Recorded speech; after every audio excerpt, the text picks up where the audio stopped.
ایک چھوٹے سے پہاڑی گاؤں میں تین بہنیں اپنے والدین کے ساتھ ایک پرانی لیکن خوبصورت حویلی میں رہتی تھیں۔ سب سے بڑی بہن کا نام زارا تھا، درمیانی کا نام علیزے اور سب سے چھوٹی کا نام ہنا تھا۔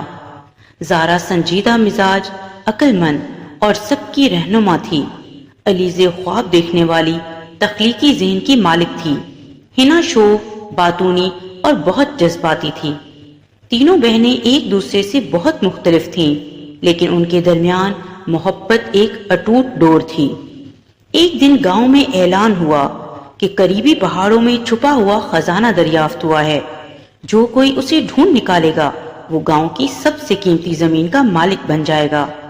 زارا نے فیصلہ کیا کہ وہ یہ خزانہ تلاش کرے گی تاکہ وہ گاؤں کی فلاح کے لیے کام کر سکے۔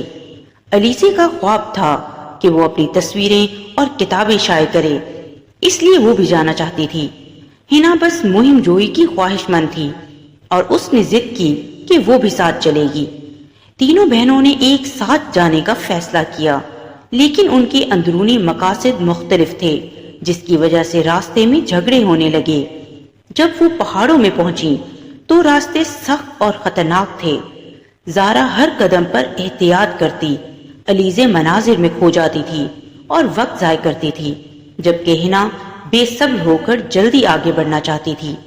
ایک دن علیزے ایک پرانے غار میں رک گئی اور وہاں تصویریں بنانے لگی۔ زارا کو غصہ آیا کیونکہ اندھیرا چھا رہا تھا۔ ہنا نے غصے میں آ کر کہا، اگر تم دونوں کی یہی ضد ہے تو میں اکیلی ہی خزانہ ڈھونڈ لیتی ہوں، اور وہ اکیلی نکل گئی۔ ہنا راستہ بھٹک گئی اور غار کے اندر گم ہو گئی۔ زارا اور علیزے کو جب اس کا پتہ چلا تو وہ پریشان ہو گئیں۔ علیزے نے اپنی ڈائری نکالی جس میں اس نے راستوں کے خاکے بنائے تھے، اور زارا نے اپنے ہوش اور حوصلے سے راستہ ڈھونڈا۔ کئی گھنٹے بعد وہ ہنا کو ڈھونڈنے میں کامیاب ہو گئیں، جو ایک پتھر کے نیچے پھنس گئی تھی۔ تینوں بہنیں ایک دوسرے سے لپٹ گئیں۔ زارا نے کہا، ہمیں ایک دوسرے کی ضرورت ہے۔ خزانہ انہوں نے مل کر ڈھونڈ نکالا، لیکن اس میں سونے چاندی کی بجائے پرانی کتابیں، علم کے خزانے اور گاؤں کے پرانے راز تھے۔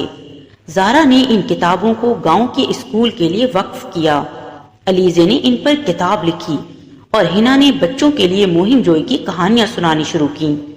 اب وہ نہ صرف بہنیں تھیں بلکہ ایک ٹیم بھی بن چکی تھیں، جنہوں نے سیکھ لیا تھا کہ سچا خزانہ ایک دوسرے کا ساتھ اور محبت ہوتی ہے۔